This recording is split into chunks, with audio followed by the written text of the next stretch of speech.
नमस्कार दोस्तों, मेरा नाम है अमन। स्वागत करता हूँ एक नई घटना के साथ अपने चैनल टेल्स ऑफ टेरर पर।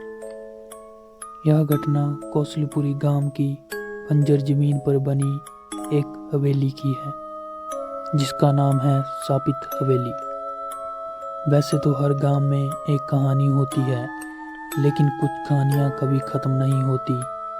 गांव कौसलीपुरी, जहाँ लोग शाम ढलने के बाद अपने घरों से बाहर नहीं निकलते, क्योंकि गांव के किनारे खड़ी है एक पुरानी शापित हवेली, जिसे देखकर सभी गांव के लोग डर जाते हैं और रात को उसके आसपास भी नहीं घूमते।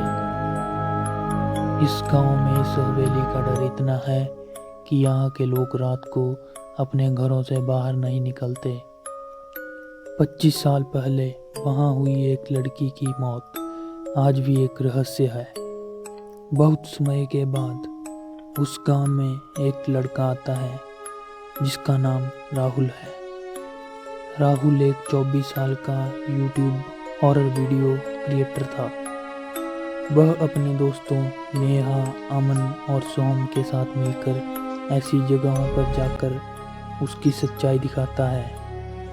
एक दिन उसके एक वीडियो पर कमेंट आता है, अगर सच्चाई जाननी है तो कौसलीपुरी की हवेली में जाओ, वहाँ अनामिका अब भी है। राहुल हैरान हो गया। उसने अपनी टीम से कहा, हमारा अगला मिशन शापित हवेली। अगले ही दिन राहुल अपने दोस्तों के साथ हवेली की ओर सफ़र के लिए निकल गया। टीम कौसलीपुरी पहुंचती है, लेकिन गांव वाले उन्हें देखकर चुप हो जाते हैं।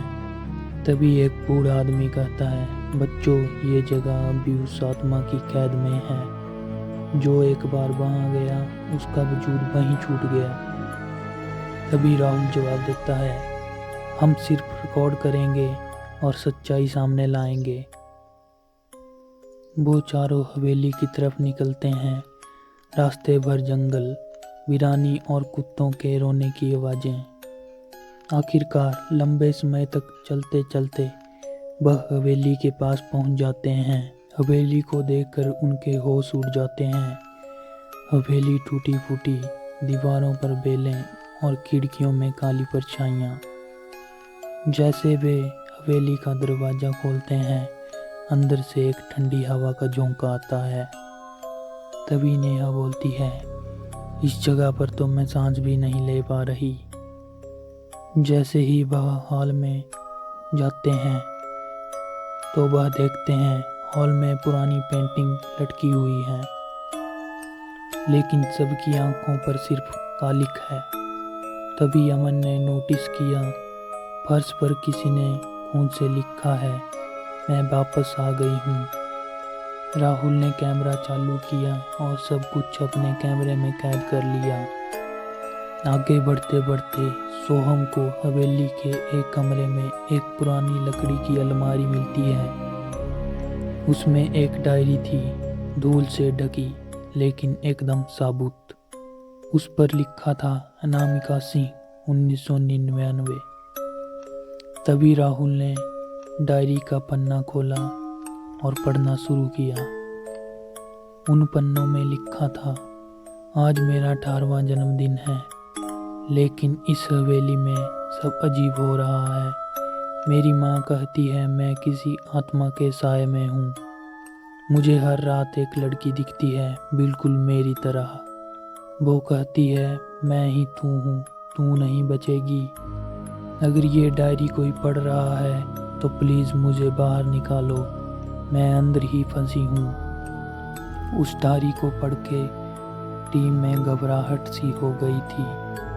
तभी नेहा कहती है, ये लड़की कोई आम इंसान नहीं थी, उसकी आत्मा अब भी यहीं है। तभी अमन बोलता है, किसी ने हमें देख लिया है। तब चौंकते हैं और तभी कैमरे में एक अजीब हरकत रिकॉर्ड होती है। सीढ़ियों के कोने में एक सफेद साया खड़ा था, बिना चेहरा, बस काली आंखें। राहुल कैमरा झुकाता है, लेकिन जब ऊपर देखता है वहाँ कोई नहीं। लेकिन वह इस बात पर गौर नहीं करते और वहीं रुकने का फैसला करते हैं। रात के 2 बज चुके हैं। सभी एक कैमरे में कैंप सेट कर चुके हैं। कैमरे लगातार रिकॉर्डिंग पर हैं। तभी एक खटखट सुनाई देती है। दरवाज़ा अपने आप हिल रहा है। नेहा, कोई है वहाँ? धीरे धीरे दरवाज़ा खुलता है और अंदर कुछ नहीं। लेकिन जैसे ही कैमरा उस ओर जाता है, एक चीख सुनाई देती है, बाहर मत जाओ। सोहम बेहोश हो जाता है और वहीं पर गिर जाता है। सभी दोस्त अलग अलग हो जाते हैं। नेहा को पेंटिंग के पीछे एक सीक्रेट पाथ दिखाई देता है। राहुल टॉर्च मारता है और एक सीढ़ी नीचे जाती हुई दिखती है। राहुल देखता है ये तो हवेली का बेसमेंट है। जब वे नीचे जाते हैं तो देखते हैं दीवारों पर लाल धागों से टंगी गुड़िया, रुद्राक्ष और एक लोहे का पिंजरा। वहाँ एक रिकॉर्डिंग डिवाइस चालू है साल 1999 से। उसमें वही लड़की की आवाज़ है, अनामिका की। अगर कोई मुझे सुन रहा है, मैं अब भी यहीं हूँ। वो मेरा चेहरा ले चुकी है। अब मैं भी नहीं जानती मैं कौन हूँ। तभी नेहा उस गुड़िया को उस धागे से निकाल देती है। नेहा की इस गलती की वजह से वो अब जाग चुकी है। नेहा कैमरे की तरफ देखती है। उसकी आंखें अब लाल हो चुकी हैं। राहुल चिल्लाता है, नेहा तुम ठीक हो? लेकिन उसकी आवाज़ में बदलाव आ गया है। नेहा गहरी फुसफुसाती हुई आवाज़ में, तुम सब आए तो हो, अब वापस कैसे जाओगे? कैमरा नीचे गिर जाता है और स्क्रीन काली हो जाती है। तभी कैमरा में एक आखिरी आवाज़ रिकॉर्ड होती है, अब खेल शुरू हुआ है। क्या नेहा में अनामिका की आत्मा आ गई थी? और उस डायरी का असली राज क्या है? हवेली के बेसमेंट में पिंजरा किसके लिए था? जानने के लिए देखें शापित हवेली पार्ट 2।